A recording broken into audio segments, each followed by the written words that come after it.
Piece of mind, এটা হচ্ছে the true happiness, the real happiness. আপনার মনটা যদি প্রশান্ত থাকে, আপনি যদি মনোদৈহিক প্রশান্তির মধ্যে থাকেন, you are the happiest person in the world. আপনি সুখী, মহাসুখী আপনি। তো তাই বলে কি এখন টাকা পয়সা সম্পদ এগুলোর দরকার নাই? পার্থিব জিনিস যে লাগে, এটা যে ইসলাম ডিনাই করে না, তার প্রমাণ রাসূল সাল্লাল্লাহু আলাইহি ওয়াসাল্লাম বলছেন যে আরবাউন মিনাস সাআদা, চারটা জিনিস মানুষের সুখ নিশ্চিত করে, পার্থিব জগতের সুখ এনে দেয়, মানুষকে সৌভাগ্যশীল বানায়। তার মানে ইসলাম এটা নিষেধ করে নাই। কিন্তু দ্য পয়েন্ট ইজ হেয়ার, এই চারটার মধ্যে থেকে রাসূল সাল্লাল্লাহু আলাইহি ওয়াসাল্লামের জীবনে আসলে কয়টা ছিল? এটা প্রমাণ করে যে এগুলো হলে জীবন স্মুথ হয়, সুন্দর হয়, বাট এগুলোই সুখ শান্তি দেওয়ার আসল টুলস না। মনের সুখই আসল সুখ। আপনার মন, আপনার হৃদয়টা, আপনার হার্ট, আপনার সোল, এইটা মানে পিস অফ মাইন্ড আছে কিনা, এটা আপনি খেয়াল করবেন। বাহ্যিক অনেক জিনিস আপনার মানে চোখ ধাঁধানো মনে হতে পারে, ওইটা কিন্তু আসলে সুখ না। সুখ আসলে কোথায়? হৃদয়ের সুখটা, মনের সুখটাই আসল সুখ। আপনি দেখবেন যে অনেক অনেক সম্পদশালী, অনেক টাকার মালিক, অনেক নেম ফেম, কিন্তু ফ্যামিলিতে সুখ নেই, ঘরের ভেতরে তার অশান্তি, এরকম আছে না অনেক? আসলে কি সে সুখী? টাকা পয়সার তো শেষ নাই। মিলিয়নিয়ার, বিলিয়নিয়ার, মাল্টি বিলিয়নিয়ার, বিশাল বিজনেস ম্যাগনেট, কিন্তু ঘরে স্ত্রীর সাথে ভালো সম্পর্ক নাই, ছেলে মেয়ে কথা শোনে নাই, তো অহরহ এখনকার সময়। আসলে কি সে হ্যাপি? কি বলেন? চিত্তে শান্তি নাই, মনে সুখ নাই। মনের সুখ আসল সুখ। অনেক টাকার মালিক, ঘরে 8-10টা কাজের লোক, কয়েকটা বাবুর্চি, কিন্তু খেয়ে হজম করতে পারে না। আছে এরকম প্রবলেম অনেকের? বলেন তো, যার ডাইজেস্টের সমস্যা, ডাইজেস্ট হয় না, তার কত কষ্ট। আমাদের কখনো যখন এরকম হয় যে ডাইজেস্ট হচ্ছে না, একটু কি বলে ফুড পয়জনিং বা বদ হজম, এরকম কিছু হলে কি অশান্তি লাগে। আর সারা জীবনটাই এটা। তার জীবনটা কেমন যাচ্ছে বলেন? আপনার যে মনে শান্তি আছে, এই যে 2 টাকা দিয়ে নাসি আয়াম খেয়ে ফেলতে পারতেছেন, যেখানে মনে চাই বসে ফেলতে পারতেছেন, শুইতে পারতেছেন, থাকতে পারতেছেন, কত সিম্পল লাইফ, কত সুখ। এরপরেও আমরা যদি সুখ খুঁজে না পাই, আপনি একটু ওদের দিকে তাকান, কিছুই হজম হয় না। তাদের কি অবস্থা? ঘরে শান্তি নাই, ফ্যামিলিতে শান্তি নাই। তো এই জন্য সম্মানিত ভাইয়েরা, পিস অফ মাইন্ড, এটা হচ্ছে the true happiness, the real happiness. আপনার মনটা যদি প্রশান্ত থাকে, আপনি যদি মনোদৈহিক প্রশান্তির মধ্যে থাকেন, you are the happiest person in the world. আপনি সুখী, মহাসুখী আপনি, মহাসুখী। ইউআই থেকে বের হলে বুঝবেন দুনিয়াটা কেমন।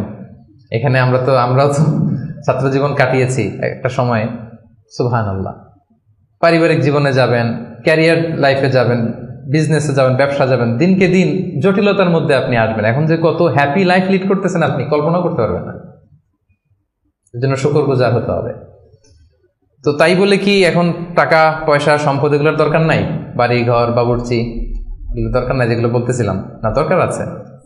আমি বুঝাতে চাচ্ছি যে ওগুলোই আসল সুখের সন্ধান দেয় না। আসল সুখ কিসের সুখ? মনের সুখ। সবাই বলেন আসল সুখ মনের সুখ। পার্থিব জীবনের এই ব্যাপারগুলো যে লাগে, এটাও ইসলাম বলে। যেমন রাসূল সাল্লাল্লাহু আলাইহি ওয়াসাল্লাম একটা চমৎকার হাদিস, সহিহ হাদিস, এটা আমি একটু করে শেয়ার করি। রাসূল সাল্লাল্লাহু আলাইহি ওয়াসাল্লাম বলেছেন যে আরবাউন মিনাস সাআদা, চারটা হচ্ছে মানে সুখী হওয়ার মাধ্যম বা সৌভাগ্যশীল হওয়ার মাধ্যম। যার চারটা আছে সে সাঈদ, আর যার চারটা নাই সে শাকী। সাঈদ মানে কি? সুখী বা সৌভাগ্যশীল, আর শাকী মানে দুঃখী বা দুর্ভাগা। তো সুখী কারা বা সৌভাগ্যশীল কারা? রাসূল সাল্লাল্লাহু আলাইহি ওয়াসাল্লাম পার্থিব জিনিস যে লাগে, এটা যে ইসলাম ডিনাই করে না, তার প্রমাণ রাসূল সাল্লাল্লাহু আলাইহি ওয়াসাল্লাম বলছেন যে আরবাউন মিনাস সাআদা, চারটা জিনিস মানুষের সুখ নিশ্চিত করে, সুখ এনে দেয় পার্থিব জগতে, দুনিয়াবি হাইসিয়াতে আর কি। 1 নম্বর হচ্ছে আল মারআতু সালেহা, নেককার স্ত্রী। এটা কিন্তু আপনার জীবনকে সুখময় করার একটা বড় মাধ্যম। 2 নম্বর হচ্ছে আল মাসকানুল ওয়াসিআ, প্রশস্ত বাসভবন। কি বলেন? খুব যদি চিপা চাপা হয়, এটা তো ওখানে চলাফেরা করে মজা হবে না, স্বাভাবিক। কিন্তু যদি একটা চমৎকার বাসভবন হয়, অনেক স্পেশাস, এটা আসলেই সুখ স্বাচ্ছন্দ্যের একটা ব্যাপার, মানে দুনিয়াবি দিক থেকে। 3 নম্বর হচ্ছে ওয়াল জারুস সালেহ, ভালো প্রতিবেশী, গুড নেইবার। কি বলেন? আরবিতে কি বলে? উতলুবুল জার ক্বাবলাদ দার, বাড়ি কেনার আগে আগে প্রতিবেশী দেখে নাও, আরবি ভাষা একটা প্রবাদ। আর 4 নম্বর হচ্ছে ওয়াল মারকাবুল হানি, মানে হচ্ছে লিটারালি হচ্ছে সুইট রাইডিং, ভালো একটা আরোহণ। এটা বর্তমানে গাড়ি হইতে পারে, একটা সুন্দর চমৎকার গাড়ি, ভালো ব্র্যান্ডের গাড়ি, মার্সিডিজ না হইতে পারে, তারপর রাসূল সাল্লাল্লাহু আলাইহি ওয়াসাল্লাম টেস্টিফাই করছে আপনার এটা নেগেটিভলি নেওয়ার সুযোগ নাই। হ্যাঁ, এটা দুনিয়াবী দিক থেকে তো অবশ্যই একটা সুখের মাধ্যম, মার্সিডিজ বেঞ্জ হতে পারে, অথবা রাসূল সাল্লাল্লাহু আলাইহি ওয়াসাল্লামের সময় ছিল যে কোনো আরোহণ, ভালো ঘোড়া, তেজস্বী ঘোড়া, উট, হ্যাঁ এগুলো। তাহলে এই চারটা হচ্ছে আরবাউম মিনাস সাআদা। এই চারটা জিনিস পার্থিব জগতের সুখ এনে দেয়, মানুষকে সৌভাগ্যশীল বানায়। তার মানে ইসলাম এটা নিষেধ করে নাই। কিন্তু দ্য পয়েন্ট ইজ হেয়ার, রাসূল সাল্লাল্লাহু আলাইহি ওয়াসাল্লামের জীবনে কয়টা ছিল বলেন? এই চারটার মধ্যে থেকে রাসূল সাল্লাল্লাহু আলাইহি ওয়াসাল্লামের জীবনে আসলে কয়টা ছিল? শুধু এক নম্বরটাই ছিল। যদি আপনি মানে একেবারে সঠিকভাবে চিন্তা করে দেখেন, এই চারটা জিনিস থাকলে যে জীবনটা খুব স্মুথ হয়, রাসূল সাল্লাল্লাহু আলাইহি ওয়াসাল্লাম বলছেন কথা ঠিক, কিন্তু ওনার কয়টা ছিল? একটাই ভালো মতো ছিল। সেটা কি? নেককার স্ত্রী, আল মারআতুস সালিহা, এটা ছিল। 2 নম্বরে আসেন আল মাসকানুল ওয়াসি, তো মোটেও ছিল না। রাসূল সাল্লাল্লাহু আলাইহি ওয়াসাল্লামের ঘরের সাইজ জানেন তো না? এখন মক্কা মদিনায় গেলে বিভিন্ন মাআরেদ হয়, ওখানে দেখা যায় যে কত মিটার বাই কত মিটার, খুবই ছোট একটা রুম। আম্মা জান আয়েশা রাদিয়াল্লাহু তাআলা আনহার ঘরের সাইজটা যদি বলি, খুবই ছোট। এই অল্প কিছু জিনিস রাখতে পারে, একটা জাজিম রাখতে পারে, কয়েকটা জিনিস ঝুলায় রাখতে পারে, আর 2 জন থাকতে পারে কোনো রকম। এটা ছিল ওনার বাসভবন। এটা কি আল মাসকানুল ওয়াসি হইছে? পান নাই উনি এটা। এরপর একটা আসেন ওয়াল জারুস সালেহ, ভালো প্রতিবেশী পাইছেন, কাছাকাছি ধরলে পাইছেন, পাশে ফাতেমার ঘর, দিকে স্ত্রীদের ঘর। কিন্তু আপনি যদি বিগার সেন্সে চিন্তা করেন, কারা থাকতো আশেপাশে? এদিকে তো না, আবু লাহাব তো মক্কার কথা, লেটসে মদিনার কথাই যদি আমরা বলি, আপনার কারা থাকতো?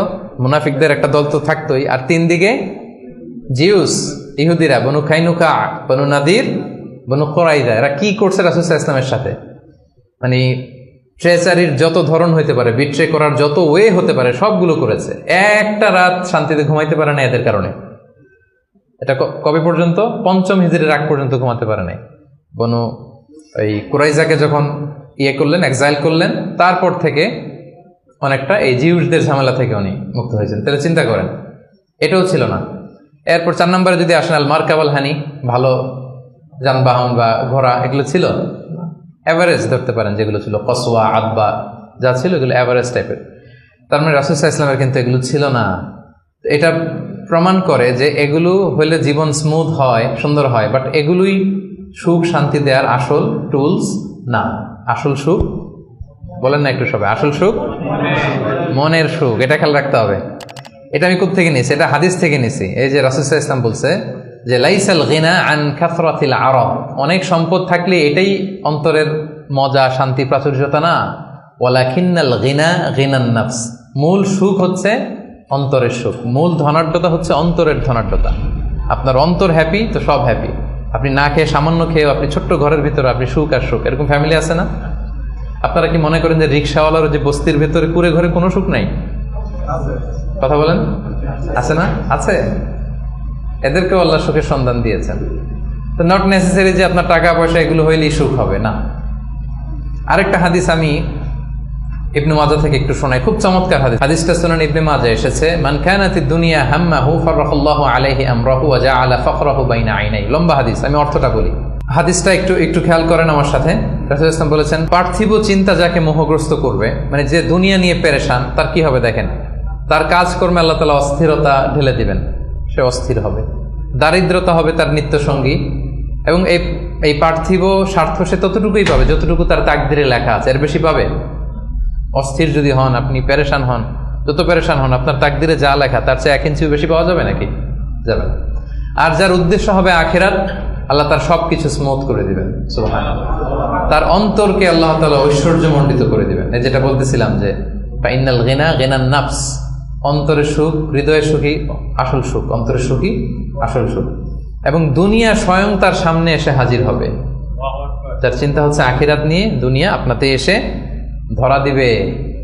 তো এই জন্য হৃদয়ের সুখটা, এটা যে আসল সুখ, এটা যেন আমরা ফিল করি, এটা এনশিওর করার ট্রাই করতে হবে। আপনি এইটা না করে অন্যদিকে যদি বেশি ছুটেন, আপনার অস্থিরতা কমবে না, এটা আপনাকে দুঃখী বানাবে, অসুখী বানাবে, অস্থির বানাবে, আপনার সুখ কেড়ে নেবে জীবন থেকে।